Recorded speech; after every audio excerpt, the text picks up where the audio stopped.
Hey, this is Anney. And Samantha. And welcome to Stuff I Never Told You, a production of iHeartRadio.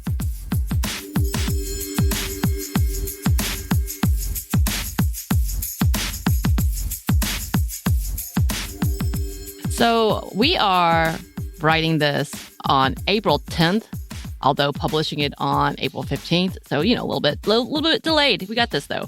But April 10th was in the middle of National Library Week. So we wanted to take the time to celebrate with an activist, or an activist librarian, as she is known. Also a writer, journalist, so many other things.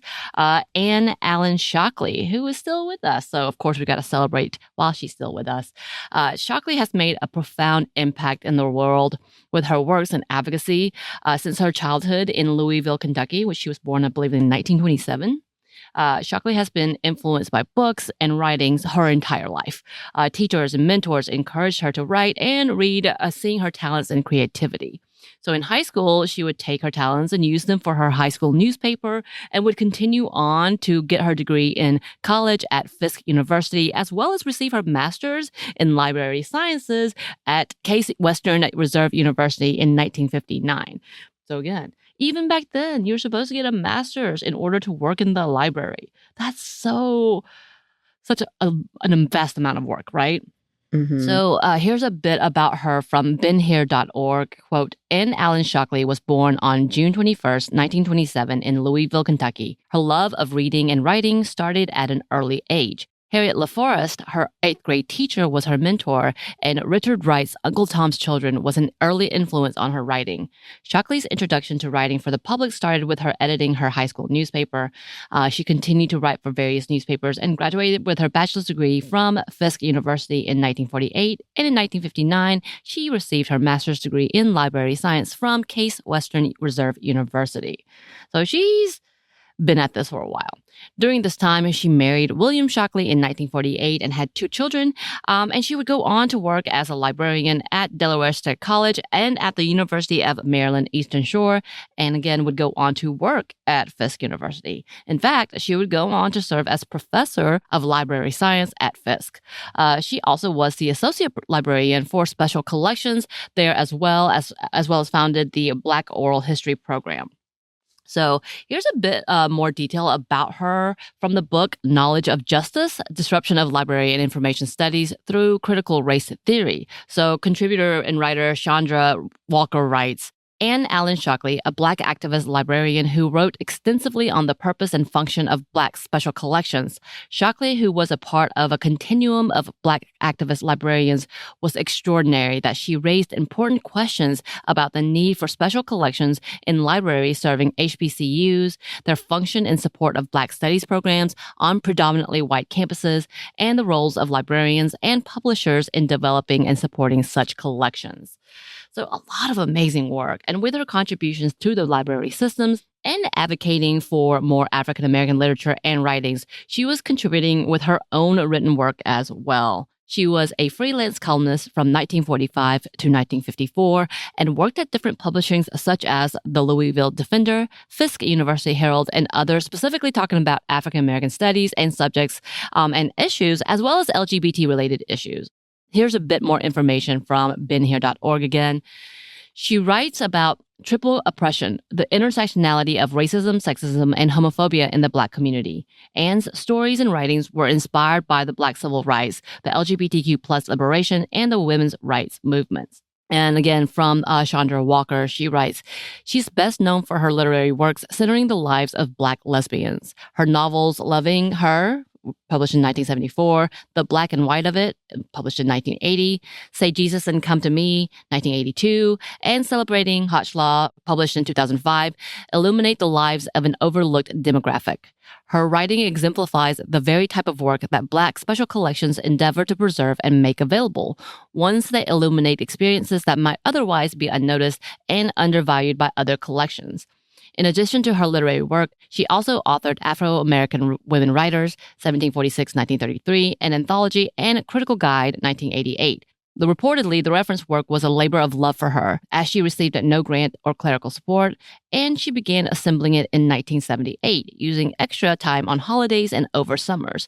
In describing her inspiration for the work, she stated, quote, "I shared a personal empathy with many of these women whose problems mirrored my own and those of women writers throughout the centuries." Yeah, and unsurprisingly, her work in advocacy put her in a place of legacy as an activist librarian. But honestly, we don't see a lot of that conversation. But thanks to people like Walker, we are able to get a better understanding of the obvious crossovers of librarians and activism. I love that. Because I will say, when I was trying to look up specifically those who are activists, I did see some historical figures, but there was not a lot that they talk about. I guess, we don't celebrate librarians enough. So that might be part of this problem. So in her time doing this very tedious work, she has talked about why collections like the African American writings and works are so important in being available to the public. And again, this is from the Walker chapter from that book. She says, "This type of special collection, made available through the gathering of books and other materials, allows for more comprehensive consideration and treatment of a certain phase of history long neglected and misinterpreted, which by necessity must be studied, examined, and researched in order to provide the missing link in the history of a people and the history of a nation." So that was a quote from Shockley. And Walker goes on to say, "Here we see a bold statement that alludes to the deficiencies of cataloging and classification systems that have historically marginalized non-white, non-Western materials. Black special collections then can be seen to have a liberating, emancipating function. Such collections, rather than relegating materials about the experience of Black people to a subordinate status, instead elevate them to a level that is at least on par with libraries' primary or main collections." Again, so important to be represented in libraries. And her boldness in advocating for the availability of having more Black writers and books has made a long and lasting impact, as well as her own books. As we mentioned previously, her book, Loving Her, was groundbreaking. So going back to that BeenHere.org article, they write, "She was one of the first women to write about lesbian, especially Black lesbian experiences, and likely the first to publish a novel centering on a Black lesbian protagonist. Her groundbreaking book, Loving Her, was the first to explore a Black lesbian protagonist in an interracial relationship. She wrote about what interested her and not what was socially acceptable, making her a pioneer in the Black LGBTQ plus literature field."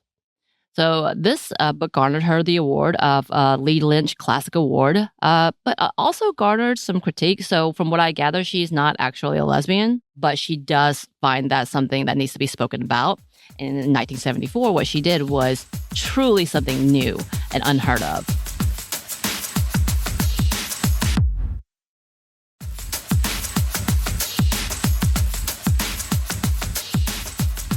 And here's a bit from her Wikipedia page, which, hey, I know Wikipedia can be mistaken, but they did a great job in trying to get her remembered and made sure that her legacy is going to be lasting.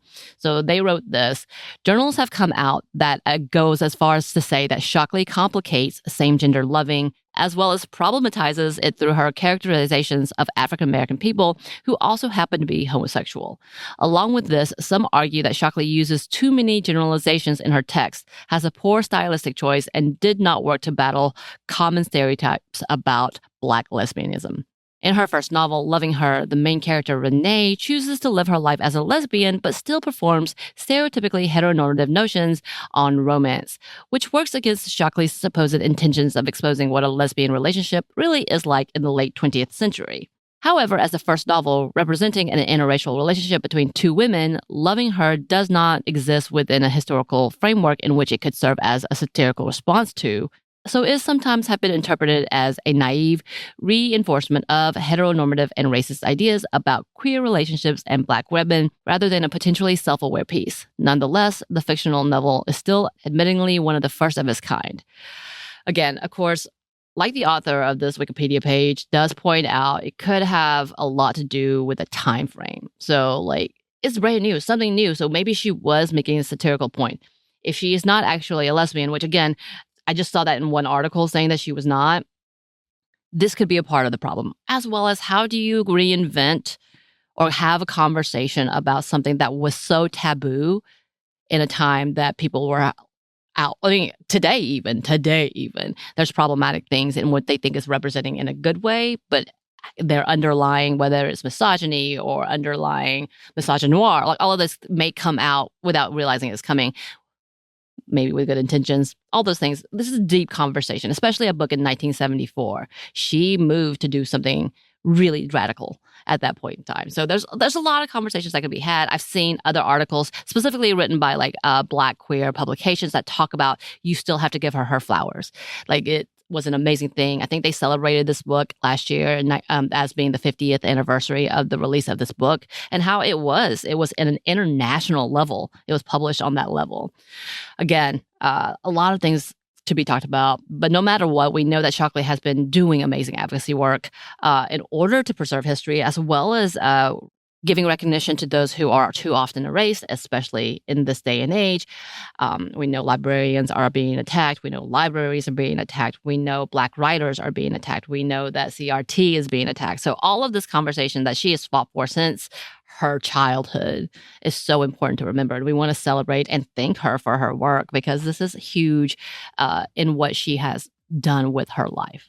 Yes. And very cool. Books to add to our list. Always love that. Well, listeners, let us know if you have any thoughts or suggestions for upcoming segments. You can email us at hello@stuffmonevertoldyou.com.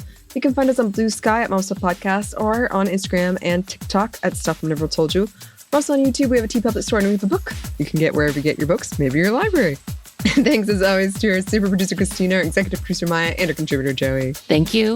And thanks to you for listening. Stuff Mom Never Told You is a production of iHeartRadio. For more podcasts from iHeartRadio, you can check out the iHeartRadio app, Apple Podcasts, wherever you listen to your favorite shows.